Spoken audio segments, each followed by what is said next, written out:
Alam mo, napakahirap maging mabuti sa ngayon. Kasi hindi ko lang din maintindihan bakit may mga pagkakataon na ikaw na nga yung tumulong sa tao, ikaw na yung tumulong sa kanya nung time na may problema siya. Pero bakit dumadating sa point na tayo pa yung nagiging masama? Kaya totoo yung sinabi nila, tinulungan mo na, ikaw pa yung naging masama. Tinulungan mo na, ikaw pa yung sisiraan. Kaya piliin nyo lang yung tutulungan nyo, yung hindi sana kayo magiging masama.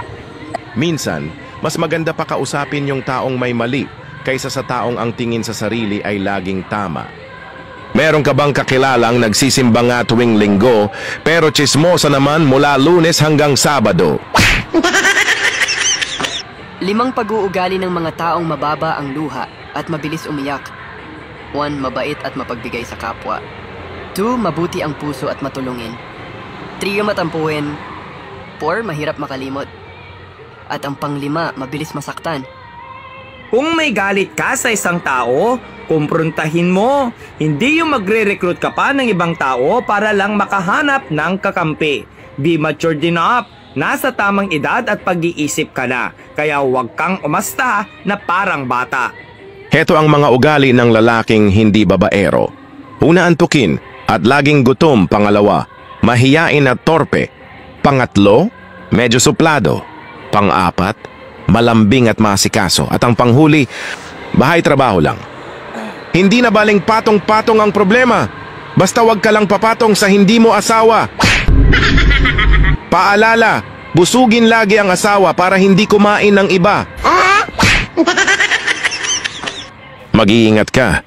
Kung kanino mo kinukwento ang mga istorya mo, may mga bagay na dapat hindi na sinishare sa ibang tao. Kahit pa sa kaibigan mo, dahil ang kaibigan mo ay may kaibigan yan na hindi mo naman kaibigan.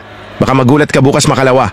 Ang kwento mo ay alam na ng buong publiko. Magpakatotoo. Hindi na rin kailangan magbait-baitan para lang magustuhan ng iba. O kaya masabi lang na mabait ka. Mas okay pa din yung nakikita nila. At alam nila kung sino at ano ka talaga. Don't be fake. Don't be plastic. Be real. Be who you are. Kunting paalala, kaibigan. Hindi lahat ng taong malapit sa'yo ay kakampi mo. Yung iba dyan kunwari lang na concern, pero palihim ka palang tinatraidor. At sinisiraan pag nakatalikod ka na. Lagi mong tandaan, hindi lahat ng friend mo sa Facebook ay tao. Ang isa dyan, ahas. Ang isa naman dyan, plastic. Ang isa pa dyan, CCTV. At samahan mo pa ng reporter. Huwag mong sasabihin na wala kang pera dahil maaaring magkatotoo ito.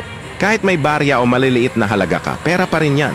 Tandaan, makapangyarihan ng salita. Kung palagi mong sinasabi na wala, maaaring tuluyang maglaho ang biyaya. Hindi lahat ng nagsusumbong ay dapat agad paniwalaan.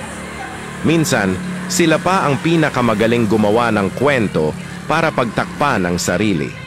May mga taong ginagamit ang sumbong bilang sandata para sirain ang iba.